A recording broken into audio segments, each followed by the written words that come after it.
Amna fille, attends. Sécurité sociale. Ah bon? Fait glisser, n'est-ce pas, des informations pour préparer l'opinion à accepter les résultats qui sortent de leur fabrication, de leurs usines, de leurs petites usines électorales qu'ils ont placées ci et là. Alors, il était question que je sorte, parce que je ne pouvais pas continuer à admettre que le monde entier accepte, n'est-ce pas, ces résultats qui courent ci et là, donnant donc M. Biya vainqueur et mon candidat perdant. Je ne pouvais pas continuer à accepter ça. Il était important que je monte au créneau pour rassurer les nôtres en leur disant « ces résultats ne sont pas vrais ». Et comme ces résultats ne sont pas vrais, je vous demande de les rejeter en bloc. Rejeter complètement ces résultats en bloc. Parce que pour moi, c'est des résultats fabriqués dans des officines noires. Ce n'est pas des résultats issus des bureaux de vote. Est-ce que ce n'est pas un procès en sorcellerie? Sur quoi vous basez pour dire que ces résultats sont Non, ça ne peut pas être un procès en sorcellerie. Voyez-vous, nous avions 25 000 représentants dans 25 000 bureaux de vote. Je dis bien 25 000. Et nous avons donc les procès-verbaux signés, d'ailleurs, aussi bien par les représentants de l'ECAM que par les différents représentants des partis politiques dans les bureaux de vote. Or, qu'est-ce qui se passe? Pour qu'on ait ces résultats, je vais dire à l'opinion qu'est-ce qui se passe en réalité. Après l'élection, dans les bureaux de vote, on a donné des résultats. Et les résultats ont été rendus publics. C'était un raz-de-marée général sur l'ensemble du territoire camerounais. Et d'ailleurs, dans une très bonne partie de la diaspora. Le professeur Kamto a eu les meilleurs scores possibles dans la majorité des bureaux de vote, hormis, bien évidemment, certaines parties du sud du Cameroun. Ça aussi, ça peut se comprendre. Souvenez-vous que le mentor d'un candidat déclarait dans une chaîne de télévision hier qu'il a constaté que dans son village, même sa grand-mère qui était décédée a voté. Son papa qui était mort depuis des années a voté. C'est ce qui s'est passé au sud du Cameroun. Bon, le sud, pour moi, étant un peu négligeable en termes de nombre de votes, nous ne pouvions donc pas accepter qu'une telle forfaiture soit montée pour démontrer qu'à l'ouest, qu'à l'extrême nord, qu'au nord, qu'à l'est et partout ailleurs, le RDPC a gagné. Ça, on ne pouvait pas l'accepter. Qu'est-ce qui s'est donc passé? Parce qu'il est important que les gens sachent qu'est-ce qui se passe pour les votes au Cameroun. Après donc, les élections du 7, le lendemain, les différentes commissions départementales ont décidé de siéger, comme le prévoit la loi, comme l'indique la loi. Alors, les commissions siègent sur la base des PV venus des différents bureaux de vote. Mais alors, qu'est-ce qui nous a marqué le plus ici? C'est que chaque fois que les commissions départementales faisaient leur rapport, elles ne faisaient plus signer ces rapports par les représentants des partis politiques. Seul, en général, le président de la commission départementale signait le rapport. Ce qui est en soi une véritable tricherie. Vous ne pouvez pas, alors qu'il y a des représentants des partis politiques, signer un procès verbal sans amener ces représentants à signer également les différents procès verbaux. Alors, qu'est-ce qui s'est donc passé? C'est que ces gens qui sont pour la plupart des présidents des tribunaux de grande instance et de première et de grande instance, ont envoyé des rapports à la commission centrale de dépouillement des votes en leur disant Biya a eu ceci à tel endroit, Matomba a eu ceci, Kamto a eu ça, sans faire signer leur rapport par les représentants des différents candidats. Du coup, on s'interroge, quelle est la valeur de tel document alors que les représentants des différents candidats ne l'ont pas signé?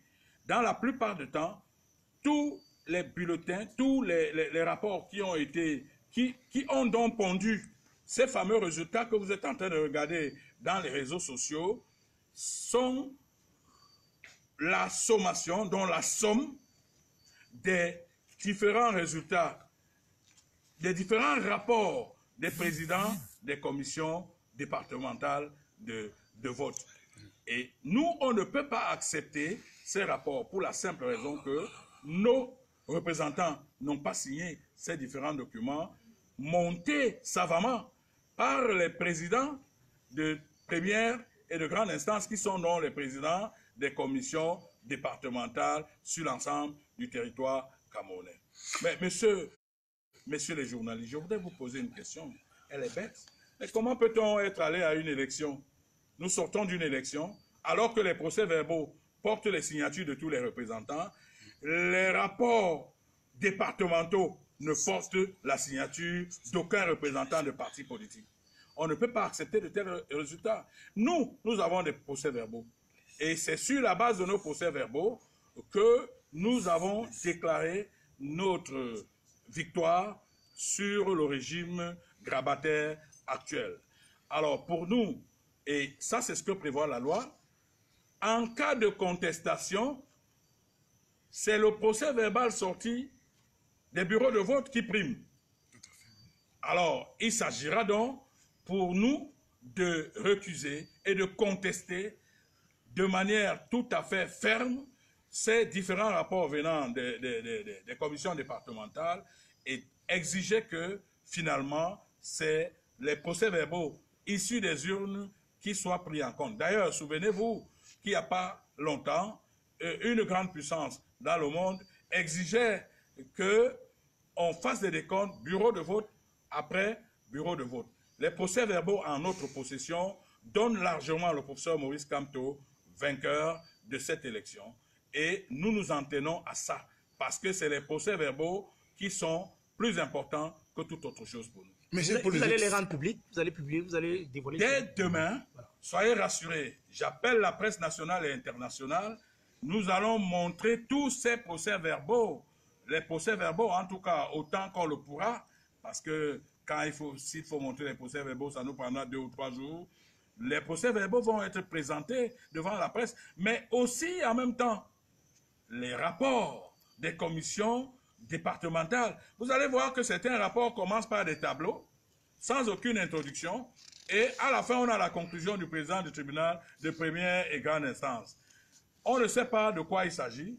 Vous allez voir d'autres rapports qui ne sont même pas du tout signés, même pas par le président de la commission départementale. Et c'est ça qu'on nous impose, et c'est ça qu'on veut que nous acceptions comme résultat. Moi, je dis, on n'acceptera jamais ça.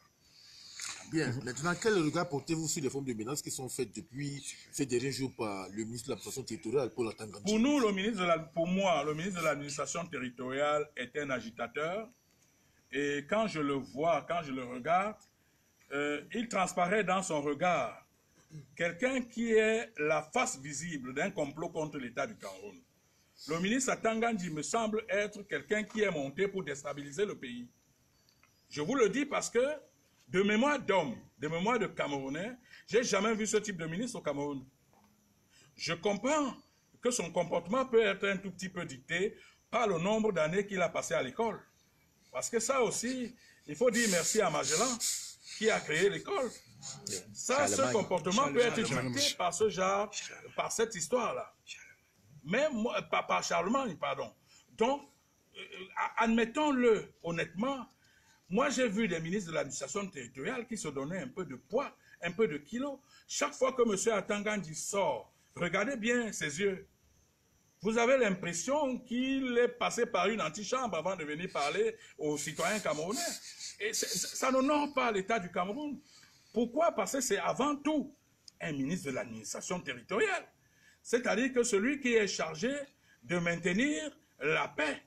Mais un homme qui est chargé de maintenir la paix ne peut pas apparaître aux yeux des Camerounais comme un agresseur, comme quelqu'un qui a passé des mois et des semaines dans une cellule de prison, mais comme un agresseur, comme un vulgaire agresseur. Moi, je dis, c'est incompréhensible et c'est inadmissible. Ça ne fait pas honneur à notre pays. Le président Paul Biya seul sait pourquoi il l'a nommé. Parce qu'en réalité, nommer un personnage comme celui-là pose forcément un problème. Je dis que ça ne vend pas l'image du Cameroun. Pour votre gouverne, j'ai discuté avec une journaliste d'un journal célèbre dans le monde, basé en France, qui est au Cameroun, qui m'a dit, J'ai pris part à la conférence de presse de votre ministre, mais j'avoue que j'ai voulu sortir parce que de mémoire de journaliste, j'avais jamais vu un ministre se comporter de la sorte. Monsieur Atangandji menace tout le monde, mais il est même allé jusqu'à menacer mon candidat. Vous voyez, on est dans un pays terrible, un pays où un ministre de l'administration territoriale, comme Atangandji, peut prendre sur lui d'apostropher un agrégé, un professeur que beaucoup de pays dans le monde sont encore depuis 60 ans en train de fabriquer. Je dis qu'il y a des pays dans cette Afrique qui sont encore en train de fabriquer l'équivalent de Maurice Kamto. Mais nous sommes dans une situation où, alors que nous n'avons pas de manière exacte le nombre d'années du ministre de l'administration territoriale, le nombre d'années passées à l'école, nous n'avons pas de manière exacte sa traçabilité académique. Mais vous voyez ce monsieur, parce qu'il est couvert par un décret du président de la République, prend sur lui de ridiculiser un candidat, et qui plus est, un candidat de grande facture, un candidat de forte épaisseur, comme le professeur Maurice Kamto. Il était donc urgent que je sorte pour rappeler au ministre Atangandji que mon candidat n'est pas un vendeur de soya au quartier. Mon candidat est un professeur des universités universelles, c'est-à-dire qu'il enseigne aux États-Unis, il enseigne en France, il enseigne partout. Je redis, il y a des États qui sont encore en train de fabriquer des gens de l'espèce de Maurice Kamto. Et ça, je ne peux pas tolérer en tant que directeur de campagne que le MINAT dise des choses aussi graves. Il est même allé, croyez-moi, jusqu'à dire que c'est son sous-préfet qui va s'occuper de Maurice Kamto. Mais vraiment, quand je l'ai entendu dire ça, deux choses me sont venues en tête.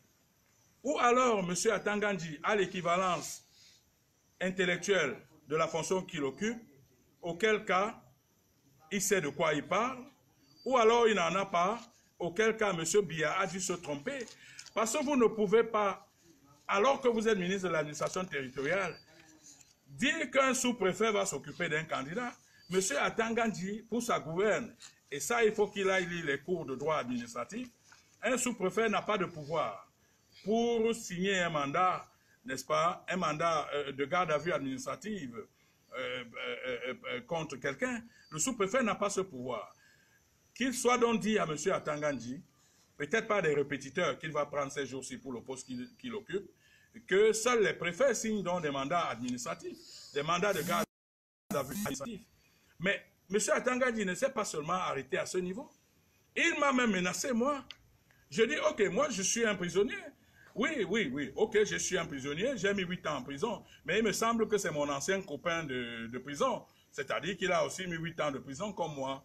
Et donc, on peut s'expliquer comme des anciens prisonniers, lui et moi. Mais en réalité, je ne peux pas accepter qu'il froisse un professeur de rang émérite comme le professeur Maurice Kamto. Ça, il était important que je sorte pour faire cette mise au point. Maintenant, je voudrais apprendre à l'opinion nationale que M. Atangandji ne s'est pas seulement arrêté là.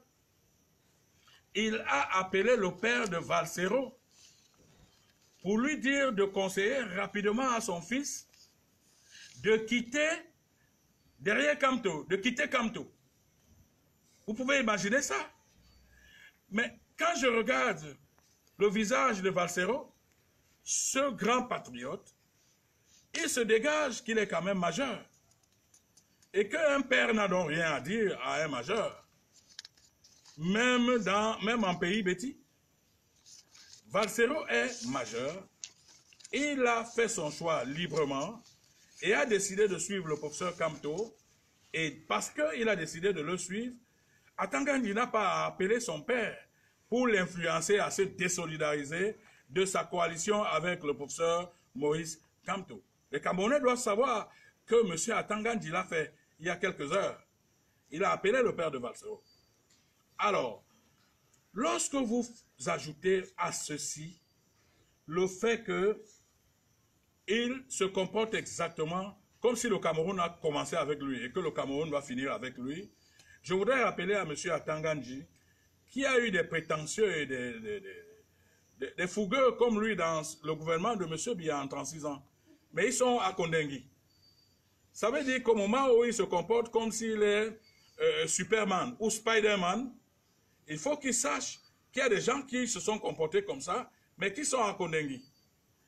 Donc, en fait, qu'il fasse très attention, parce que cette fois-ci, il n'a pas affaire à la vingtaine de gars qui l'ont pourchassé dans son village, comme un rat. Il a affaire à un peuple. Il a affaire à 2 millions de Camerounais. Il a affaire à 3 millions de Camerounais. Il a affaire à 5 millions de Camerounais qui, s'ils sont déchaînés, il n'aura plus moyen de faire valoir ses fameux pouvoirs de ministre de l'administration territoriale. Nous, on est un parti, on est une coalition légaliste. On est une coalition responsable. Nous n'avons pas besoin d'appeler le peuple camerounais à la révolte.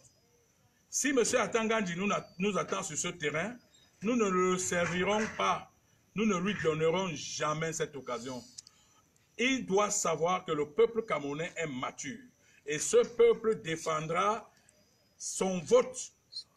Dès l'énoncé, dès le prononcé des résultats, ce peuple va défendre son vote sans avoir besoin que M. Kamto appelle à la révolte ou M. Paul-Éric Kingin appelle à la révolte. Moi, je n'ai pas besoin d'appeler à la révolte. M. Kamto n'en a pas besoin. Alors, moi, je pense qu'il est question que M. Atangandi intègre, qu'il est plutôt en train de s'attaquer à des millions de Camerounais. C'est pour ça que je vous ai dit tout à l'heure que quand je vois M. Atangandi, la première impression, c'est qu'il doit être un agent à la solde des gens qui est chargé de déstabiliser le Cameroun. Parce que jusqu'ici, le Cameroun est en paix. Le Cameroun est en paix, malgré nos revendications. Mais voilà un homme qui passe ses journées à menacer les candidats, comme si on se levait un matin pour devenir candidat. Ceci est vrai pour mon candidat, mais c'est aussi vrai pour les autres candidats. Les candidats méritent d'être respectés. Le Cameroun est l'un des rares pays au monde où on ne respecte pas le candidat. M. Cabral Libi mérite d'être respecté. M. Matomba mérite d'être respecté. Le pasteur Ndifort mérite d'être respecté. Tous les autres candidats méritent d'être respectés, y compris Joshua aussi et les autres. Je ne peux donc pas comprendre qu'un ministre de l'administration territoriale confonde le rôle d'un acteur de karaté dans les anciens films chinois à celui du ministre de l'administration territoriale. Comme il semble donc trop fort, et qu'il dit qu'il est trop fort, qu'il nous arrête donc.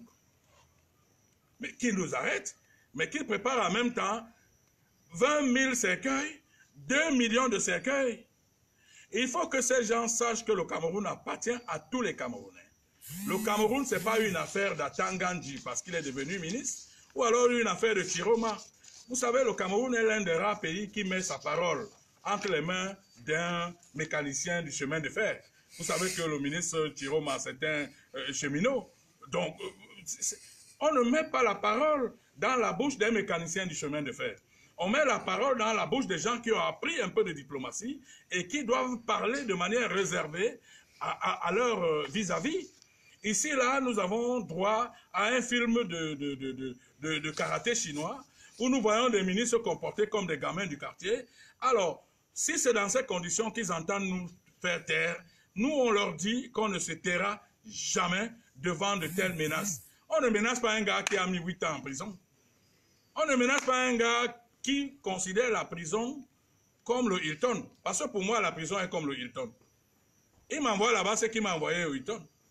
Mais je suis sûr que s'il m'envoie là-bas, il y aura beaucoup de kings qui vont se lever de part et d'autre pour demander des comptes. Les Camerounais ont donc le droit de revendiquer leur vote et qu'ils revendiquent leur vote. Ils n'ont pas besoin de nous.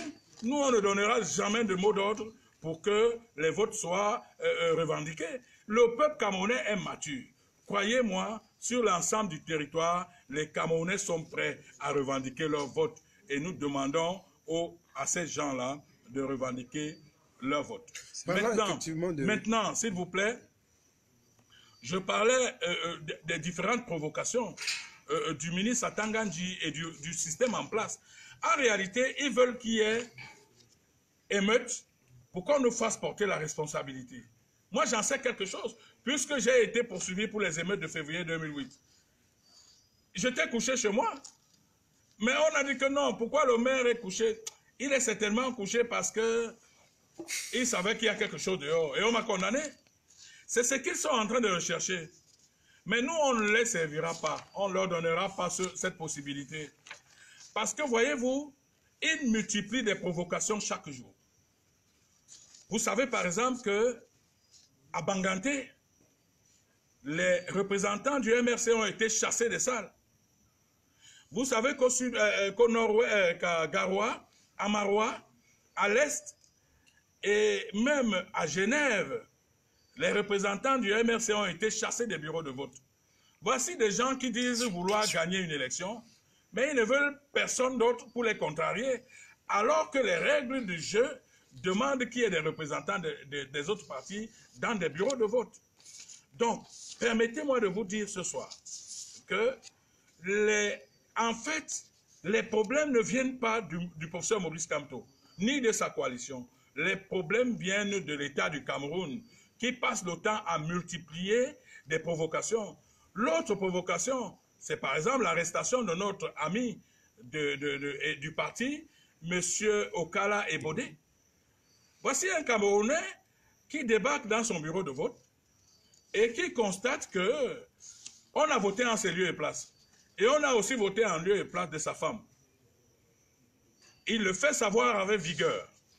Mais c'est lui qu'on transforme en prisonnier. Alors qu'en réalité, celui qu'on doit mettre prisonnier, c'est le président de ce bureau de vote qui a fait voter des gens en lieu et place de M. Okala Ebodé.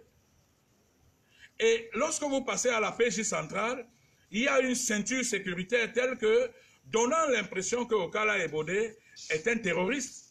Vous savez qu'il joue maintenant avec le code pénal. Tantôt c'est du terrorisme, tantôt c'est si. Voici un État qui n'a pas pu donner de l'eau à ses citoyens au plus profond des villages, même en pleine ville. On boit de l'eau on attend les saisons de pluie pour ramasser de l'eau par terre. Un État comme celui-là, mais un État qui sait manipuler la justice pour traquer les gens, pour arrêter tous ceux qui ne pensent pas comme eux. Nous avons donc dit cette fois-ci, ils vont arrêter des millions de Camerounais. Les cellules sont trop petites pour contenir les millions de Camerounais. Le président Kamto et nous allons revendiquer jusqu'à ce que nous soyons mis dans des cercueils notre victoire. Parce que nous avons les PV qui prouvent que nous avons gagné et nous attendons être assassinés ou alors enfermés par ces autorités-là. Maintenant, nous avons des étudiants de l'ENAM, qui sont en stage en Gaoundéré, qui ont voté en Gaoundéré. Ils ont voté en Gaoundéré. Je ne suis pas sûr qu'ils ont eu une dérogation spéciale, mais tous ont voté en Gaoundéré. Vous pouvez imaginer ça. Donc, il y a tellement de fraudes que, si je veux en citer, ça va être des chapelets et des chapelets. Mais je dis que demain, nous vous promettons déjà les PV départementaux, où vous allez voir que personne n'a signé, n'a rien signé. Mais on nous fait admettre que ça, c'est les résultats qu'il faut donner à M. Paul Biya. M. Paul Biya qui a fait un seul voyage au Cameroun, c'est-à-dire qui est allé à l'extrême nord, mais qu'on veut déclarer vainqueur. Comme s'il y a un endroit dans ce monde où on gagne une élection en dormant dans son lit, en dormant dans sa chambre. Ça, ce serait quelque chose ce serait jamais vu dans le monde. Alors, il faut que ces gens le sachent. Le peuple camerounais est mature et le peuple camerounais n'attendra pas que Kamto, Paul-Éric Ngué, Christian Penda Ekoka, Bibou Nissak et tout ça, que nous donnions des mots d'ordre. Nous ne donnerons pas les mots d'ordre. Le peuple camerounais défendra lui-même sa propre victoire, parce que n'oubliez pas que ces gens se sont déplacés pour aller vers les urnes. Et ils aimeraient savoir tout ce qu'ils ont mis dans les urnes, qu'est-ce qu'il en devient. Donc, nous n'aurons pas besoin d'inciter les gens ni à la révolte, ni à la grève. Il faut bien regarder une autre provocation. Ces dernières heures, alors que nous sommes dans un état suffisamment fragilisé par le problème du nord-ouest et du sud-ouest, l'État monte des gens qui se donnent de faux profils pour appeler au tribalisme. Regardez les exacerbations du tribalisme ces dernières semaines au Cameroun. Au nom de quoi les gens peuvent-ils dire qu'une tribu peut gérer le Cameroun et une autre ne peut pas gérer le Cameroun? Au nom de quoi? J'ai envie de comprendre. Moi, je ne suis pas Bamileke. Je ne suis pas Bamileke. Pour des gens qui veulent le savoir, mon père était de Dibombaï, c'est dans le Mungo. Sa mère était Bamileke. Ma mère est Ewodi, dans le Vouri. Et, je vais dire dans le Vouri physiquement, mais dans le département d'Unkam administrativement. Et la mère de ma mère était de Onaprizo. Au total, donc, j'ai 75% de gènes Sawa et 25% de gènes Bamileke. Mais pourtant, j'ai décidé de suivre le professeur Maurice Kamto. Ce n'est pas par tribalisme. Un gars qui a 75% de gènes Sawa, qu'il suive un Bamileke, ne peut pas être justifié par le tribalisme. Je vous prends le cas de M. Penda Ekoka. M. Penda Ekoka est d'Aïdo. Il est de Douala. Pourquoi suit-il M. Kamto? Est-ce par tribalisme? Valsero est du centre. Pourquoi suit-il M. Kamto? Est-ce qu'il est lui aussi tribaliste? Comment on l'appelle? Jean-Pierre Bekolo, ce cinéaste respecté à travers le monde, Richard Bonan, tout ce monde a appelé à voter le professeur Maurice Kamto, alors qu'ils ne sont pas Bamileke. Autour même de Maurice Kamto, regardez son premier vice-président, il est de l'extrême nord. Regardez son deuxième vice-président, elle est du centre. Regardez son troisième vice-président, elle est du nord-ouest. Donc, vous avez de la peine. Vous savez combien j'ai été critique avec le professeur Maurice Kamto. J'ai tellement été critique avec lui que les jours que j'ai passés à ses côtés, si ces jours, s'il laissait seulement transparaître un seul instant, le moindre soupçon de tribalisme, je l'aurais quitté. Mais je suis resté à ses côtés jusqu'à ce jour. Parce que j'ai vu un homme pour qui le tribalisme n'a aucune valeur. Pour qui le tribalisme n'a aucun sens. Mais regardez comment les gens se mobilisent à travers le monde. Si vous dites à quelqu'un maintenant que quand tu es chez vous, on vous envoie l'armée. Vous voyez à quel niveau ce gars a rendu fébrile l'État central, des hommes si forts comme Atangandji qui tremblent. Soyons quand même un peu sérieux. Je dis que nous sommes dans un état où les gens qui nous dirigent doivent faire attention. L'arme qu'ils sont en train de manipuler est une arme fatale qui peut déstabiliser notre pays. Ils n'ont pas le droit de monter des gens au faux profil qui doivent se présenter à chaque fois comme des pourfendeurs d'une tribu. Pour moi, opposer les tribus aux tribus est un jeu très dangereux pour la stabilité de notre pays. Alors, qu'on laisse M. Kamto tranquille. Ce monsieur n'a rien de tribaliste. Ce monsieur, nous tous qui avons décidé de coaliser avec lui, personne de nous n'est Bamileke. Peut-être en dehors de Zongan. Mais ça aussi, c'est normal qu'un Bamileke se rapproche de lui. Mais moi, je ne comprends pas. Au nom de quoi ces gens qui, pendant 36 ans, n'ont pas pu donner l'eau à leur population, ni la lumière, pensent que les autres n'ont pas le droit de diriger ce pays. J'appelle les populations camerounaises, j'appelle le peuple camerounais à ne pas suivre ces gens-là. En fait, leur problème est de masquer leurs échecs. Ils ont échoué et ils n'ont pas le droit de manipuler l'arme de la tribu. Parce que l'arme de la tribu peut nous verser dans une guerre comme celle du Rwanda. En tout cas, pour ce qui est de la coalition autour du professeur Maurice Kamto et de Maurice Kamto et de moi-même, nous sommes contre toute forme de tribalisme.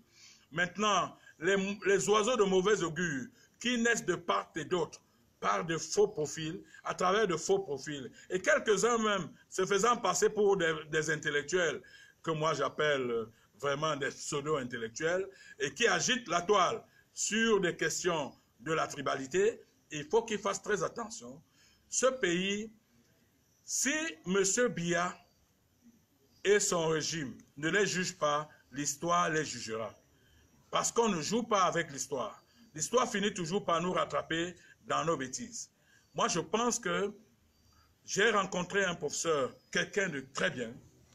quelqu'un qui a enseigné les gens de toutes les nationalités et de toutes les tribus, quelqu'un qui aurait dû, par sa fonction, qui doit par sa fonction enseigner les gens sans savoir qui est-ce qu'il est en train d'enseigner. J'ai rencontré un professeur, quelqu'un d'assez épais. Monsieur Camteau, vous ne l'entendrez jamais parler des affaires de tribu. D'ailleurs, pendant les meetings, il passait le temps à demander est-ce qu'on choisit d'être né là où on est né? On ne choisit pas d'être né là où on est né. Et le professeur Camteau même allait loin pour dire que s'il y avait un concours pour devenir Bassa, Betty, Ewondo, ou je ne sais pas quoi, il aurait lui aussi fait ce concours pour changer de tribu de temps en temps. Donc, quand quelqu'un tient un tel discours, il est sincère. Il est véritablement sincère. Je vois des gens qui se disent, qui se font passer pour des intellectuels camerounais, qui agitent la toile. Il faut qu'ils arrêtent ça. Il faut qu'ils arrêtent ça. Il faut vraiment qu'ils arrêtent ça, parce que le Cameroun n'a pas besoin de ça. Le Cameroun a besoin d'un État uni. Le Cameroun a besoin d'un État où chacun et chacune se sent concerné par la nation. Le président Amadou Ahidjo s'est évertué à construire cette nation. Le régime de M. Biya a brisé complètement cette nation. Aujourd'hui, nous savons qui est du sud-ouest, qui est du nord-ouest. Nous savons qui est Betty et qui est du nord. Nous, on a grandi, on ne savait pas des choses comme ça. Parce que le président Amadou Ahidjo avait réussi à bâtir un État où nous ne savions pas. Moi, je suis né, par exemple, à Douala. Mais j'ai grandi à Pendja. Je suis né à Douala où j'ai passé 15 jours après ma naissance. C'est-à-dire, ma mère m'a ramené à Pendja. Et j'y ai grandi. Mais derrière moi, c'est des Bamileke. À côté, de l'autre côté de la route de chez moi, c'est des Mbans, c'est-à-dire des gars d'une camp. À côté de moi, c'est des Bandem. Des gens des tribus différentes. Nous avons grandi sans connaître ces différences. Mais le régime actuel vient exacerber cette affaire de tribalisme. Il faut qu'ils arrêtent ça. Tout ce qu'on leur demandait, c'était de donner l'eau aux populations camerounaises. Tout ce qu'on leur demandait, c'était d'arranger les routes. Regardez, est-ce que vous savez, cher monsieur, que la plus grande escroquerie du siècle s'est faite au Cameroun?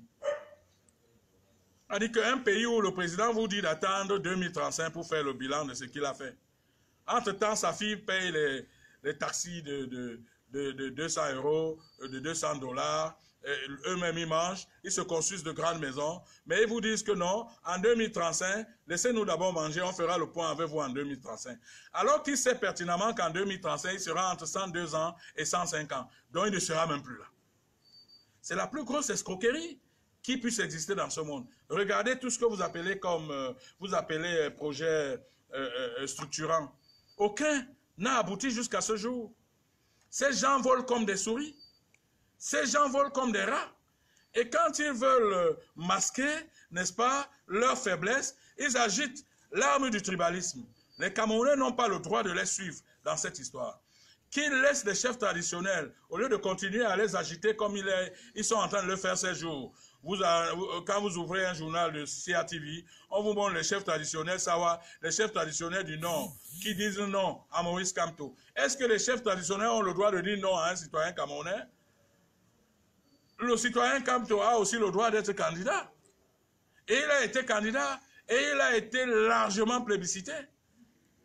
Mais qu'on ait peur qu'un Bamileke arrive au pouvoir relève à la limite pour moi de la provocation. Ça relève de la sorcellerie. Eux, ils ont mis 36 ans au pouvoir, qu'ils permettent également aux autres de changer. On a envie de voir l'expertise de chacun, les capacités de chaque tribu.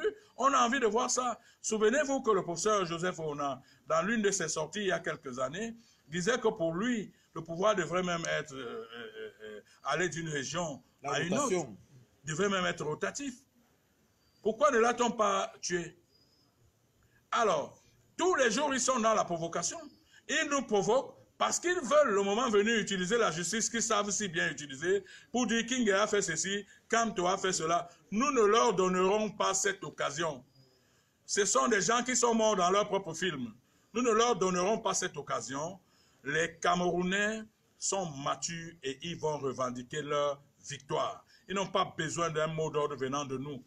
M. Kamto a gagné l'élection Et on s'en tient là, et ce sera ça, jusqu'à ce que M. Atangandji aligne 2000 cercueils pour nous enterrer, Kamto et moi, ou alors 2 millions de cercueils, parce que ces millions de personnes qui ont voté pour M. Kamto leur demanderont leur vote.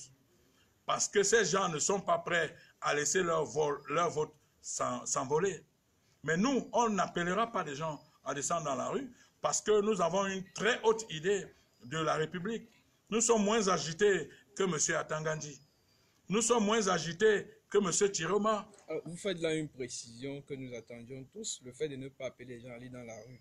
Et quel est le dernier recours au cas où votre bourreau à cette étape où le poste où le contentieux post-électoral démarre demain, votre bourreau que nous avons cité, le Conseil constitutionnel, quelle est l'étape que vous avez prévue? Non, je ne peux pas dévoiler l'étape ici.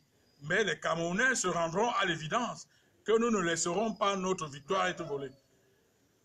Croyez-nous, nous allons continuer. Les Camerounais se rendront à l'évidence qu'on peut avoir volé le vote de M. Froundi. Peut-être parce qu'il était entouré à l'époque de quelques gens qui n'avaient pas la texture qu'il fallait. Ils ont affaire cette fois-ci aux gens, au cerveau. Nous, on est des cerveaux. M. Mouna est un cerveau. M. Kamto est un cerveau. Valsero, c'est un cerveau. M. Pendaïkoka, c'est un cerveau. Le jeune Bibou, c'est un cerveau. Moi-même, je suis un super cerveau. Il faut que les gens fassent très attention. Ils ont affaire aux garçons. Et ils verront comment nous allons déployer notre programme. Nous allons déployer notre programme de manière à faire comprendre au monde entier que ces gens sont illégitimes et ils n'ont pas le droit de continuer à diriger les Camerounais. Soyez patients, c'est une question d'heure. C'est une question d'heure. Laissons nos avocats aller plaider demain, parce que le contentieux va être plaidé demain. Laissons nos avocats, nous avons une équipe choc d'avocats qui sont en train de travailler pour aller plaider demain. Mais je voudrais que tous ceux qui ont voté pour Maurice Kamto soient rassurés que nous ne baisserons pas les bras jusqu'au dernier moment. Moi, j'attends que M. Atangandji vienne m'arrêter. J'attends que tout ce monde-là vienne m'arrêter. Moi, j'attends. Je continue à attendre, à être arrêté. Parce qu'il faut qu'ils sachent que le Cameroun ne leur appartient pas et que le Cameroun appartient à tous les Camerounais. C'est un héritage commun. Le monde entier a envie de voir comment Paul Biya a arrêté son principal opposant et son directeur de campagne et ses collaborateurs. Le monde entier a envie de voir ça pour finir donc par classer le Cameroun dans le registre des pays les plus sombres au monde. Nous, on est prêts à donner nos vies pour ça. Donc, qu'ils soient rassurés, les intimidations de M. Atangandji ne nous impressionnent pas. Vraiment, il faut qu'on aille lui dire que quand il s'agite là, en ouvrant les yeux grandement, dans le canal 2 et partout là, vraiment, il ne nous fait pas peur. Il aurait fait ça à un villageois, dans un village là, que oui. Mais il faut qu'il fasse attention. Là, il est en train de s'amuser avec des millions de Camerounais, non plus avec les 20 gars qui l'ont chassé de Bamenda comme un rat. Il faut qu'il fasse très très attention, parce que ça ne va plus être les 20 gars qui l'ont pourchassé comme un rat. C'est la nation tout entière. Et la nation tout entière veut les voir nous arrêter. Qu'ils nous arrêtent parce que nous avons été concurrents à M. Biya. Et l'histoire retiendra qu'ils nous ont arrêtés parce qu'on a été concurrents à M. Biya. Et les gens là doivent apprendre à avoir honte. Il faut qu'ils apprennent à avoir honte. L'histoire les jugera. Mais en attendant que l'histoire les juge, nous leur résisterons jusqu'à ce qu'ils nous mettent dans des cercueils. Ça, qu'ils soient rassurés. Ça, je parle là au nom de la coalition de Maurice Kamto. Je n'ai pas improvisé cette réunion. Je parle là au nom de cette coalition. Qu'ils soient rassurés, nous leur résisterons jusqu'à la dernière seconde. Et qu'ils nous croient, la résistance sera farouche. Elle sera farouche. Elle ne sera pas armée, mais elle sera farouche. Elle sera une résistance des hommes intelligents, mais des gens, des républicains également. Mais cette fois-ci, ils trouveront des républicains véritablement farouches sur leur chemin. Ils peuvent s'agiter, ils peuvent préparer le chemin à un président qui fait à peine 7 minutes de discours maintenant. Oui, mais nous attendons. M. Biya a dit au monde entier qu'il voudrait qu'on garde de lui le souvenir de l'homme qui a apporté la démocratie dans ce pays. Peut-être qu'en nous tuant tous, on gardera donc de lui le souvenir de l'homme qui a apporté la démocratie dans ce pays. Nous attendons donc qu'il devienne trop démocrate en nous tuant tous, comme le propose le Pomin, son ministre de l'administration territoriale. Mais je suis convaincu quand même d'une chose, que M. Atangandi doit certainement embarrasser beaucoup de pontes du RDPC. Parce que moi, j'ai été dans le RDPC un peu. Je sais que c'est des gens qui n'ont pas de tempérament. Beaucoup sont des voleurs. Hein. C'est des voleurs à 97%. Ça, croyez-moi, les gens du RDPC. Mais ce n'est pas des gens au comportement rugueux et même au comportement barbare, comme celui qu'affiche Monsieur le ministre de l'administration territoriale. Bon, comme je l'ai dit au début, il peut s'avérer que son comportement se justifie par le nombre d'années qu'il a passé à l'école. Hein. Donc ça aussi, je le dis clairement, sans embâche. Je ne sais pas combien d'années il a passé à l'école, je ne veux pas le juger, mais je dis qu'en général, l'école est bien. En général, l'école est bien. Et comment on l'appelle, celui qui a créé l'école là, Charlemagne a bien fait de créer l'école. Parce que l'école sait nous polir. L'école sait nous faire des finitions dans nos comportements. Mais là-bas, je semble ne pas voir de très belles finitions. Et je dis donc que nous attendons notre mort. J'appelle le peuple camerounais à être à l'écoute et à voir comment on veut nous tuer. Et à voir comment on veut nous arrêter. Et il faut que ce peuple entende qu'on veut nous arrêter. Et que donc ce peuple se dise, le moment venu, vous arrêtez ces gens-là, vous allez nous arrêter tous. Alors, Paul-Éric Nguyen, s'il n'y a pas lieu de créer une crise post-électorale, si jamais le Conseil constitutionnel rend public les résultats qui ne rencontrent pas l'assentiment. Je vous ai dit qu'en ce moment, vous parlez de craindre une crise post-électorale. On en est, on y est en plein. On y est complètement. À partir du moment où vous nous donnez des procès-verbaux départementaux qui ne sont pas signés, ça ouvre la voie forcément à une crise post-électorale. Nous disons que nous sommes dans la crise post-électorale. La différence entre nous et les autres va être que nous n'importerons pas les armes, mais nous les laisserons tirer sur nous avec leurs armes. Parce que, voyez-vous, je l'ai dit, ils sont dans la provocation au jour le jour. Parce qu'ils cherchent déjà des boucs émissaires. Mais nous, on a refusé de leur servir sur un plateau en or. Nous voudrons qu'ils viennent nous arrêter alors qu'on n'a rien fait. Mais il est quand même important que je rappelle qu'ils ne sont pas des Spider-Man. Ils ne sont pas des Superman. C'est des êtres humains. Et puis même l'État est justiciable. J'espère que vous savez que j'ai fait condamner l'État du Cameroun 2 fois. L'État est justiciable. Il faut que les gens fassent très attention. Parce que quand ces gens se comportent là, ils donnent l'impression que le Cameroun est un no man's land. Moi, j'ai vu les États les plus résistants dans ce monde, comme la Birmanie, où même le sous-préfet était colonel. J'ai vu ces États-là être réduits devant la communauté internationale. Le Cameroun n'est pas une île. Le Cameroun est dans le globe. Et chaque acte que l'État camerounais va poser sera répercuté avec des cymbales fortement à l'extérieur. Parce que le monde est en train de nous regarder. Sachez que les États-Unis nous regardent. L'Allemagne nous regarde. Tout le monde nous regarde, même si la France fait semblant de ne pas nous regarder. Mais lorsqu'elle va voir notre résistance jusqu'au bout, elle sera dans la triste obligation, elle aussi, de se réveiller pour regarder le Cameroun. Parce que nous ne laisserons pas les imposteurs continuer à faire souffrir notre peuple pendant 7 ans. Ces gens-là veulent nous jeter dans une guerre civile parce qu'ils l'ont déjà commencé depuis le nord-ouest et le sud-ouest. Ils veulent complètement embraser le pays parce que nous leur avons demandé de partir. Il faut qu'ils partent. Ils n'ont pas été élus. Nous avons des procès-verbaux qui parlent en notre faveur. Et il faut que ces gens partent. Il faut qu'ils partent, qu'ils respectent le verdict des urnes. Le professeur Kamto a demandé au président Paul Biya de passer calmement et démocratiquement le pouvoir. De lui passer démocratiquement le pouvoir. Et d'ailleurs, il a même promis à M. Paul Biya une retraite dorée. Vous savez que, pour ce qui me concerne, si j'étais devenu président de la République, j'aurais fermé les aéroports et arrêté le président Paul Biya. Mais j'avais ici, là, il a affaire à un candidat qui est calme, qui est pondéré, qui est doux, qui est souple, qui est prêt à lui donner une retraite en or.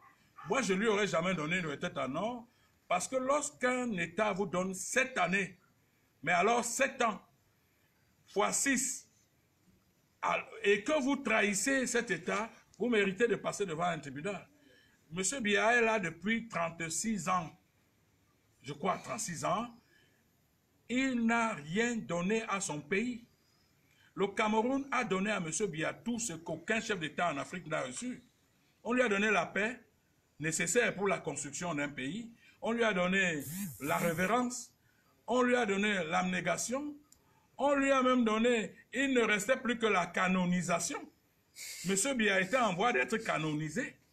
Donc on lui a donné tout ce qu'il fallait pour transformer le Cameroun en Eldorado. Et il n'a pas pu entourer des gens qui passent le temps à s'enrichir illégalement. Moi, je dis que si c'est moi qui avais été candidat, au terme de mon élection, M. Biya serait interpellé et toute sa clique est jetée en prison.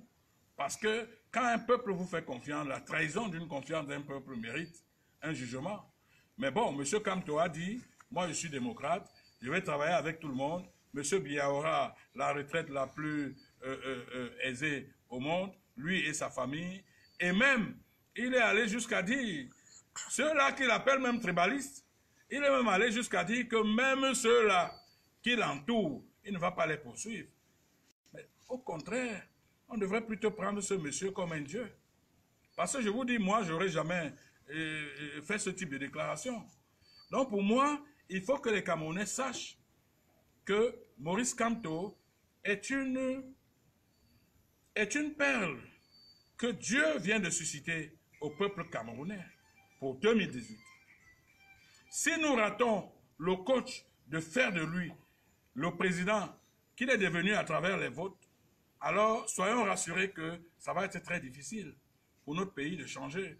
Nous allons continuer à croupir sous le poids de ces gens qui ont abusé de nos vies, qui ont transformé nos parents en loques humaines, qui ont transformé les jeunes en benskinners, qui ont transformé la jeunesse en callboxeurs et autres. Donc pour moi, je ne veux pas beaucoup plus extrapoler. J'attends que les résultats soient donnés. J'attends voir si le peuple camerounais, dans sa maturité, va revendiquer son vote. Mais nous n'appellerons pas le peuple camerounais à revendiquer son vote. Le peuple camerounais est suffisamment mature. Il va revendiquer son vote. Mais nous, en même temps, ce qu'il y a à faire. De toute façon, je vous ai dit que notre résistance sera citoyenne. Elle sera, nous n'avons pas d'armes. M. Kamto ne cache aucune arme. Il m'est souvent arrivé de regarder certains faux profils sur Facebook qui disent qu'il y a des conteneurs d'armes que M. Kamto a importés. Vraiment, je peux vous rassurer que M. Kamto dort chez lui là. Il n'a même pas la torche. Une torche comme ça. Là. Il dit qu'il n'a même pas une torche. Vous vampirisez un être humain pour rien. Vous satanisez un homme aussi saint pour rien. Monsieur Kamto a dit, je suis prêt, n'ayez pas peur. N'ayez pas peur parce que je serai le président des Bamileke, le président des Bétis, le président des Nordistes, le président des Sudistes, le président des Douala. Il a dit, et l'une des raisons pour lesquelles je suis à côté du professeur Kamto, c'est pour l'obliger à appliquer ces promesses-là. Parce que vous savez que moi-même, je suis dur. Si je suis à côté du président Kamto, je serai là pour lui rappeler que, mais monsieur, tu as dit que tu vas être le président de tous les Camerounais. Donc que les Camerounais me fassent confiance, parce que ma seule présence auprès du président Maurice Kamto est une caution réelle, pour que les gens lui fassent confiance. Ce type est presque inoffensif. Pour les gens qui le connaissent, je ne sais même pas s'il pèse 70 kilos. Pour les gens qui le connaissent, il est du tout inoffensif. Pourquoi est-ce qu'on le barbarise? Pourquoi est-ce qu'on le satanise? Pourquoi est-ce qu'on le vampirise? Ce monsieur ne mérite pas ça. Chers Camerounais, vous qui me suivez ce soir, je voudrais vous parler, permettez-moi de vous parler. Tournez le dos et refusez les appels au tribalisme. Tournez le dos et refusez les appels à la haine. Ces appels sont faits par le régime pour mettre le pays à feu et à sang. Nous n'allons pas les servir sur un plateau en or pour qu'ils mettent notre pays à feu et à sang. Nous aimons beaucoup ce pays. Tournez le dos à tous ceux-là qui passent leur temps dans des réseaux sociaux à vampiriser le professeur Maurice Kamto. C'est un homme inoffensif. C'est un homme d'une morale presque imparable. Je vous dis, pour avoir été à ses côtés ces dernières semaines, je vous assure, si un seul instant, ce monsieur avait jeté le doute dans mon esprit, j'aurais quitté cette coalition. Parce qu'il n'y a rien qui m'attache, je n'appartiens pas aux sectes. Je n'appartiens à aucune secte. Donc rien ne m'aurait attaché à côté du professeur Maurice Kamto. J'ai trouvé un homme humain, un homme bien, un homme sérieux, mais un homme qui mérite la confiance des Camerounais. Véritablement, vous lui avez fait confiance. Amna fille, attends.